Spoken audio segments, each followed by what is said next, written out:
I've never had a cup of coffee in my life. Really? Wow. We were just talking about the time change and both the riders and all the staff has to adjust to. Eric is in jet lag land. Magno Passos is in combo land. I'm in jet lag land. And we were just talking about how it's funny that neither Mike or I have never had a cup of coffee. Okay, so this will be another exciting heat. Two totally different approaches to riding and competing. You know, Jacob Romero is all in every time he catches a wave. Amaury Laverne is very calculated, technical, and very. This whole heat should be a very precise exercise of bodyboarding for him. Yeah. Jacob, on the other hand, is just going to be like let loose and just let it all go. So you're going to see some fireworks here. Amaury's going to need to bring his best game if Jacob can connect with the sections that he needs. Look at this set coming through. You might see a wave taking off right now. No, both riders paddled over it. Mike, you being the godfather of bodyboarding in Hawaii, where is Jacob from in Hawaii? He's from Maui,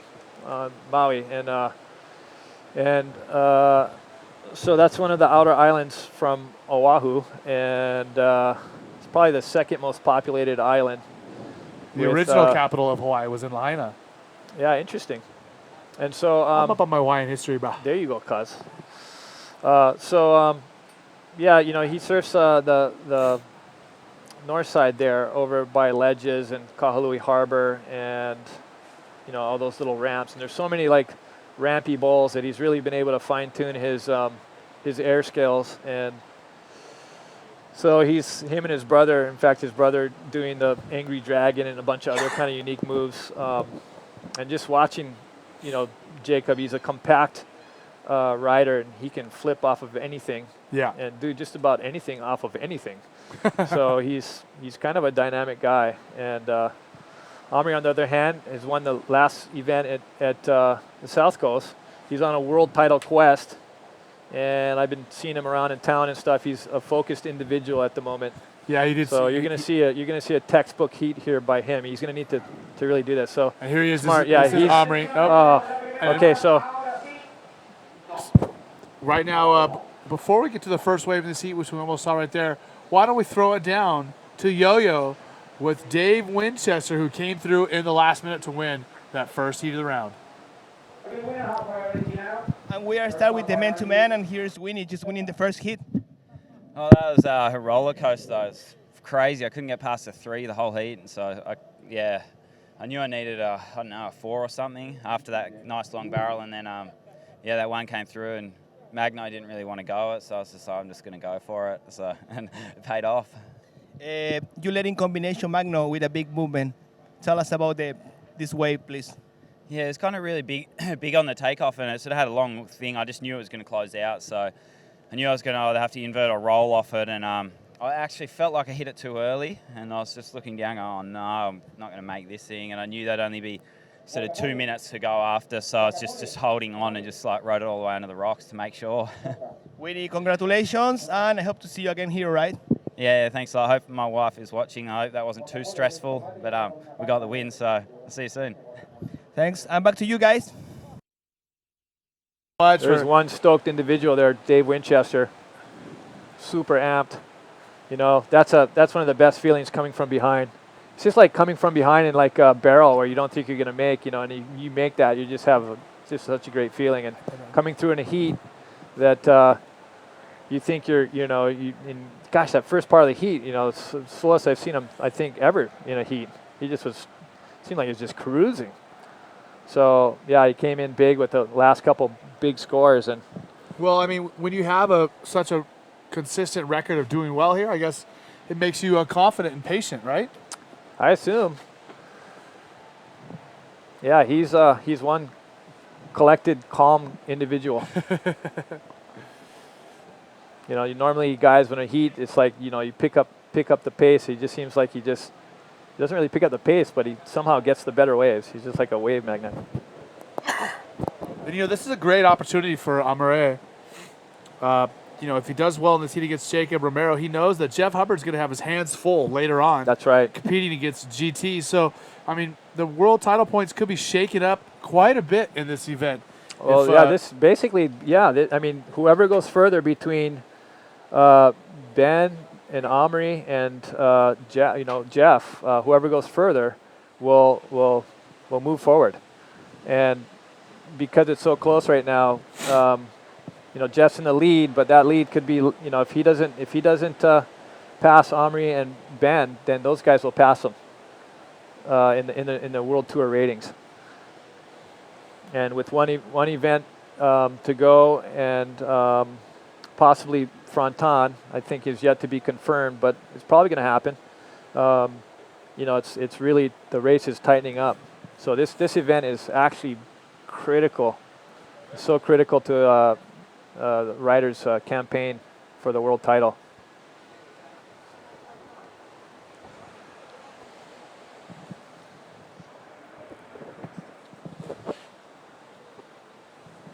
So a little bit slow action here. Yeah, we're 7 minutes into the heat, not one wave ridden yet. So have you checked out anywhere else in Arica? Any other places? There's Yes. a few places you got to check. Yesterday was the first time I got to see museum. I haven't got a chance to go up on top of the Morro. What else do I need to check out, Mike? If you go to the end of the road here, that's kind of interesting. There's these huge caves. And I guess there's not much interesting about bird poo, but I guess they go there and they collect it for fertilizer. Wow. Guano? Yeah. Oh, that's bad. Well, it's at the very end of this, and there's these huge caves. And so those caves, the geographic features are pretty interesting. And so you can go through those caves, and you're basically at the edge of the desert where it comes into the water. So there's actually some pretty interesting landscape towards the end of the road here. Well, and like we said, I mean, Chile is so rich in history, and some of the oldest civilizations of man in the world are here.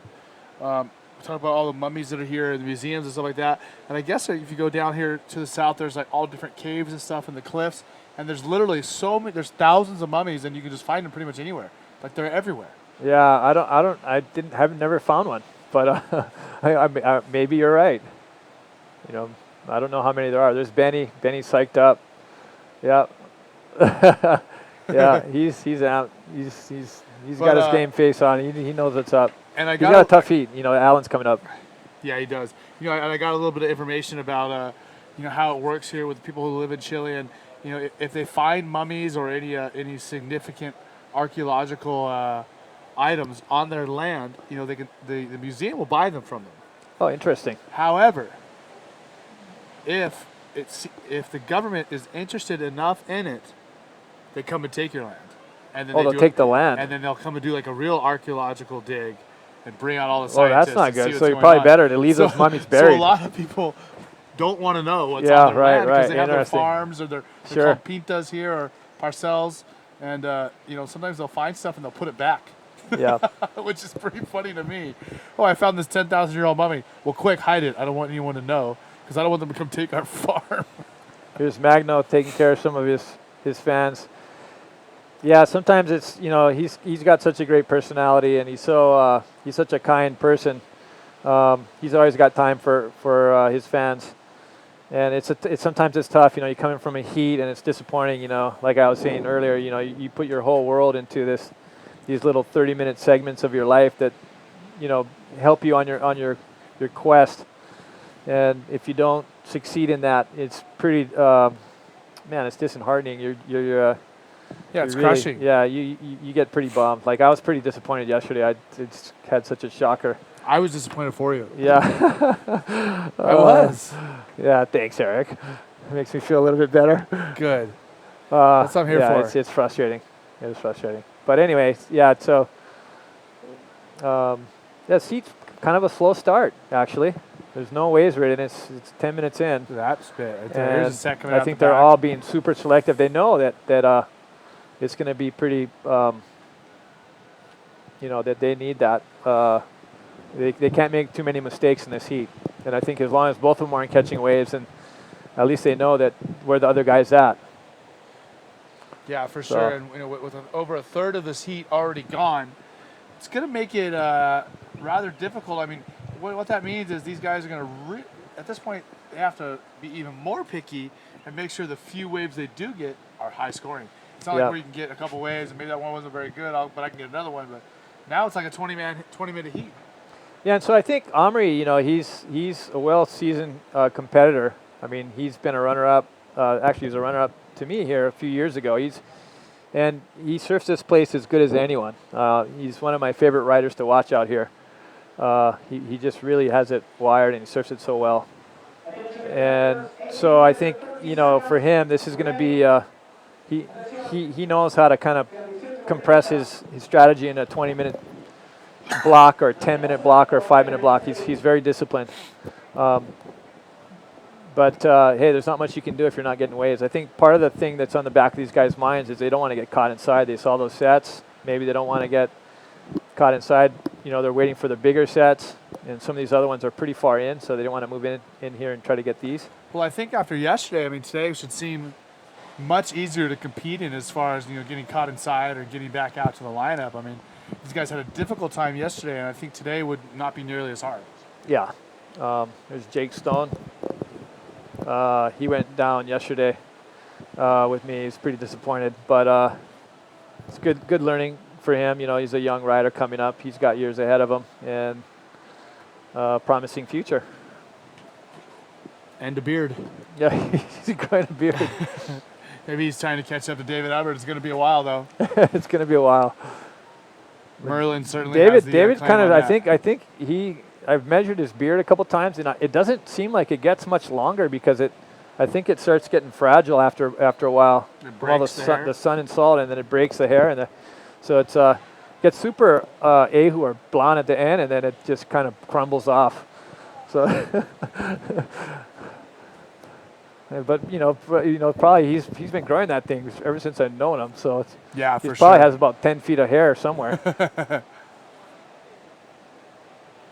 So I guess you're saying that as long as they keep surfing, the guys in ZZ Top, their jobs are safe? Yeah, I guess so. God, look at this, man. 15 minutes in and nothing. I don't even know if I've seen a heat like this before. Amazing. Have you? I don't know if I've seen a heat in bodyboarding where it's gone this long without a wave. At least not a scoring wave. Yeah. Maybe we should implement that restart rule. That'd be nice. Does the ASB have that? Yes. Tell us how that works. Basically, if no one catches a wave in 10 minutes, they restart the heat. So it's still a 30-minute heat or a 20-minute heat or however long they designate to begin with. So I think that's a great rule to implement. yeah, in this case, it would be pretty helpful. I bet you Amore and Jacob would really like that rule more than we would. Yeah, this, you know, well, I'm sure what's going through Omri's mind is every second ticks is, okay, my strategy's got to change. I got to do this. I got to do that. And Jacob's probably thinking the same thing. I think Jacob's just thinking, give me a wave now. I don't care. Yeah, Jacob's a hungry guy, an aggressive rider. You know, I don't want to discredit him at all, and that's not what I'm trying to do here, but I think he just thinks, give me waves. I want to go. Okay, well, here we go. Here we go on the right-hander as we knew he would be going. Jacob Romero, look at all the speed, Mike. He's got some speed. Oh, okay, he's going to reset for the next section. Here we go. And reverse there. Oh, came off. Kind of came off at the top there. Like I was saying, it's all in for Jacob. You know, he's not going to do anything less than that. And in that case, it didn't pull off. But man, he's done some pretty crazy stuff over the years. I mean, last year I remember him in a heat where he did a flip. Anyway, so here is a recap. You know, he's just kind of looking down the line here. Yeah, so not much doing. Sometimes it helps to kind of go up high like this, so you can kind of get a good speed line into this section. That was a pretty gnarly section. But man, he just went for it, and then he just went lost over. His board. Yeah, he just like, okay, this isn't working. Abort mission, and so he. You think he let go, or you think he yeah, lost look, the board? I think he probably just realized it was nothing, and then just okay, just take the beatings. Okay, I see a pretty good set coming in out of El Buoy. So 2.75 for that first wave with Jacob Romero. And he's leading the heat in the 50. Who would know that, you know, He's dominating the 15 heat. minutes in, Jacob would be winning with a 2. You know, that's unheard of. Like really freaky. Quite unusual. 14 minutes and 5 seconds to go here in the second heat of round number 4. We are most likely going to be making it through this entire round today. After that, we have quarters, semis, and finals. So I think in in a perfect world, we would finish the 4th round today and come back for quarters, semis, and finals tomorrow. Correct, Mike? Yep, that's right. Yeah, tomorrow's probably going to be the final day because I think the swell drops off a little bit, and they're probably going to want to run it in the best ways they can and the biggest surf they can. But if the winds are onshore, the conditions aren't that great, of course they'll postpone it. We got a couple days left in the holding period that we'll take advantage of. So we got some time. Man, Amore is showing some serious patience. Gosh, he's got patience. I mean, it's paid off for him though in the other heats. Like I was concerned for him, but man, it paid off. Like he waited for those waves, they came, and I wish I took a little bit of that in my heat yesterday. If I was a little more patient, I think I could have got some better waves. You think the fact that you were catching some of the smaller waves that made the biggest difference?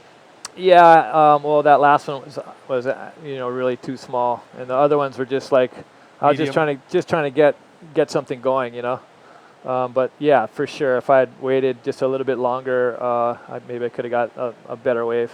That's the one Alan got. I looked at paddling back, I saw that, and I just went, oh gosh, oh man, I just was like, okay, well, he's gonna get a good wave there. It just goes to show how.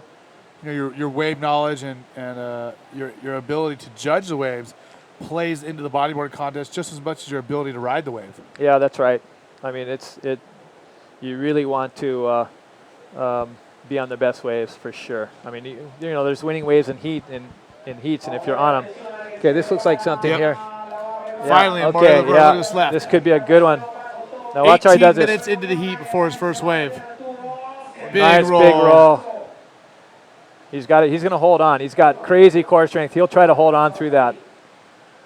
Bouncing out. Oh man. So he's pretty much getting worked right now.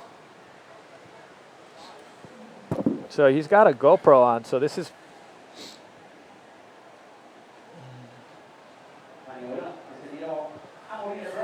Look at this driving. Okay, big section Great through the roll lip. right there. So it looks like he kind of made it there, but then he got gobbled in the whitewater. So he won't get the score he would have had he just landed in front of the wave, but they'll probably still give him a pretty good score because that was pretty good. Like he did good to get through that and at least land before getting smashed. Let's see if a score comes through for Amaury Laverne. It's probably going to be a little bit higher than Jacob's wave of 2.75. Yeah, it should be a lot higher actually. Because, he had a good bottom turn into it. It was like super clean up in. 3.75, so not that much higher. So he got a point more. So we have 10 minutes and 50 seconds to go here in the second heat of round number 4. Man-to-man heats, 30 minutes long. Winner advances to the quarters, and the loser goes home. There's Ryan Hardy. He loves it when guys come up to him. And, yeah, he's always got time for his fans.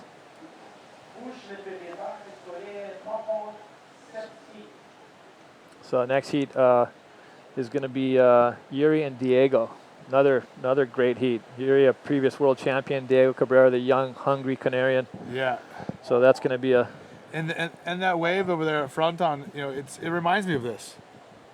Yeah, it's similar in a lot of ways, I guess. The wave itself doesn't really break like it too much, but cooler water, reef right there.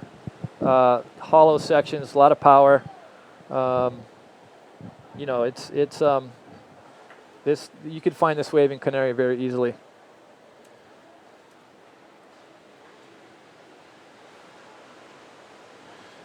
Speaking of Diego Cabrera, he did get second at the very first Fronton event. So, doing as well as he has there and all his knowledge of that wave and that wave being similar to this, it really must help him out here as he competes at El Gringo. He likes to go after. He charges. He'll go after a lip, and he's the kind of guy that if he needs a score, he's just going to get it. He'll go big. I've had some crazy heats against him where he needs a high score, and he'll get it just because he'll just go absolutely crazy. He'll do whatever it takes.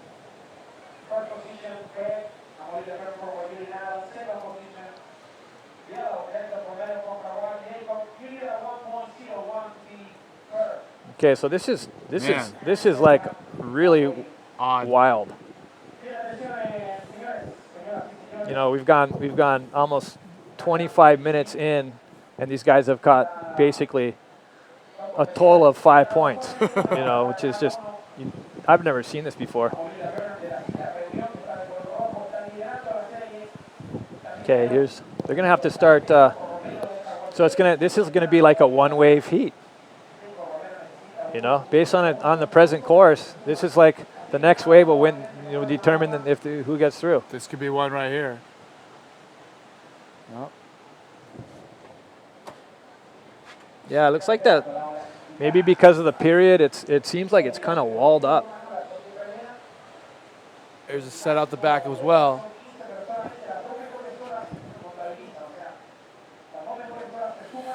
Yeah, and it's like we said over and over. I mean, on the screen, the waves don't look that big for some reason, but it is solid out here. Don't be fooled.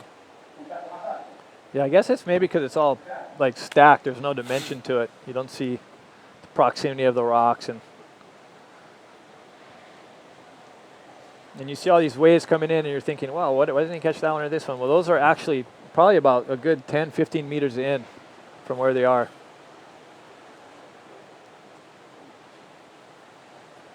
I wonder if they're out there talking, laughing about it, like, man, can you believe this? Like, what are we doing? I don't know. I'm not sure. You know, Omri's a pretty serious competitor.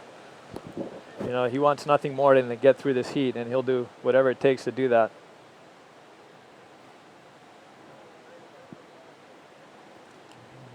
And Jacob is, you know, he's competitive too. He's real competitive.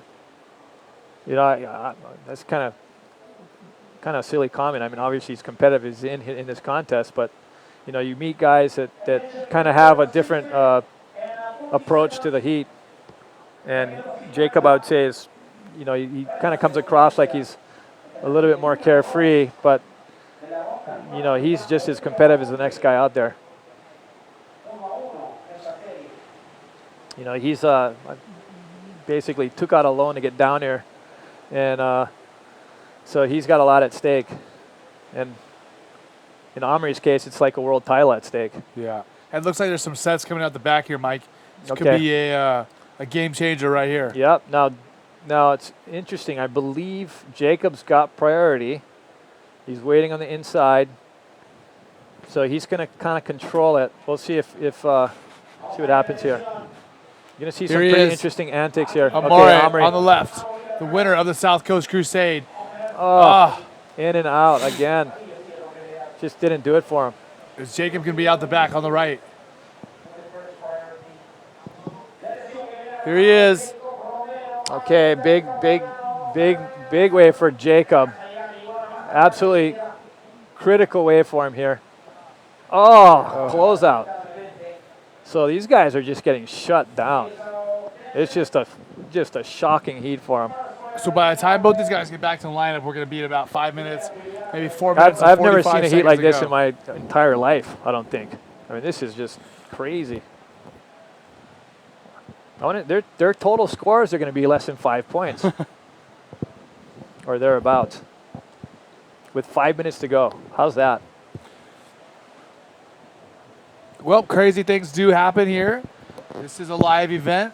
We are dealing with Mother Nature, and you can't always guess what she's going to do, and you can't count on anything.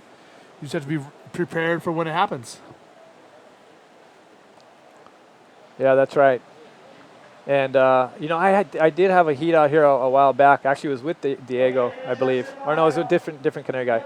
And it was, you know, I was leading the heat with a 1.6 or 1.8 for like the first 15 minutes. Here's a score right there for Jacob Romero, 2.9 on the big right he took off on. He's only got that score just based off the size of the wave. Wow. And Amore with a 1.55 on his second wave. So Jacob Romero in the lead with a 5.65 with 4 minutes to go. Who would have thought I would be saying that? Oh, where's all the fireworks I was claiming? Shucks. Okay, let's see. Okay, Omri, you know, he'll wait this thing out. He knows he needs a score.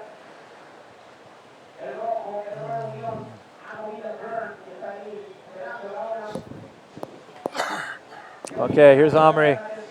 Now he's got to do something here. Man, he's going to fight some open face. There's a nice barrel. Oh, there. Oh, Oh, catches pearls. an edge. Oh, and goes over.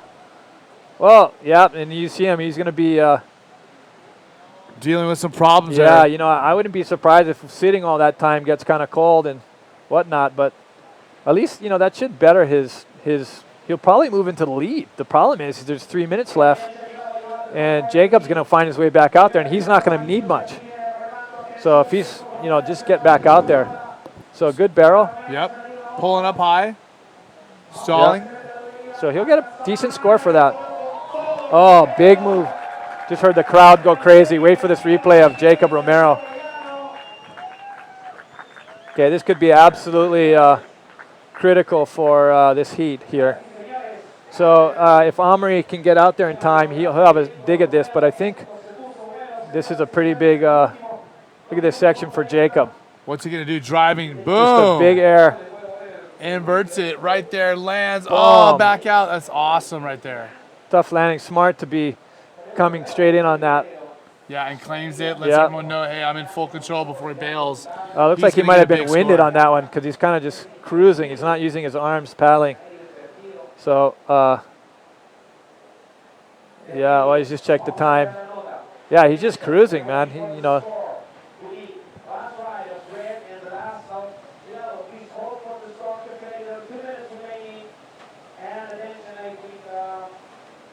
So this is interesting because, let's see, big air for Jacob. Pretty sick. Nice inverted tweaked.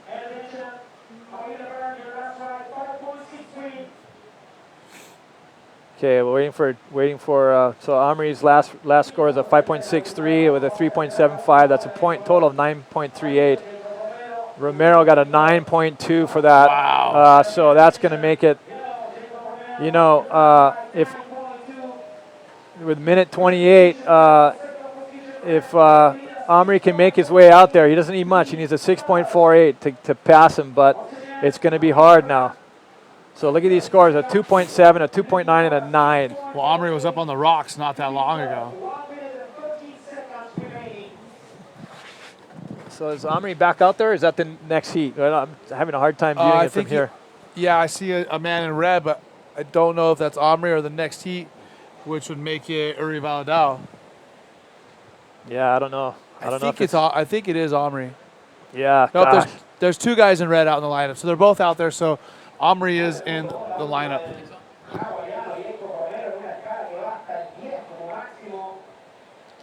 Yep.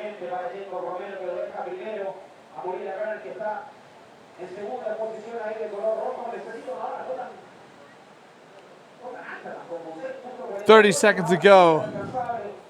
Omri needs a 6.48 if he wants to stay in the event. And man, he could really open the door for Jeff Hubbard to take a big lead in the points if he falls out here in the fourth round. It looks like time is working against him. He's got 15 seconds here. Let's see what this does. If it looks like there's a little bump coming in, he's going to need to take it. Wow, that's it's not going to be. It doesn't look like it's going to happen for Omri. Man. Boy, what a crusher! You know, he made a couple mistakes in this heat, which is uncharacteristic of him. Sure. Yeah. So there you have it, your winner, Jacob Romero, the young man from Maui.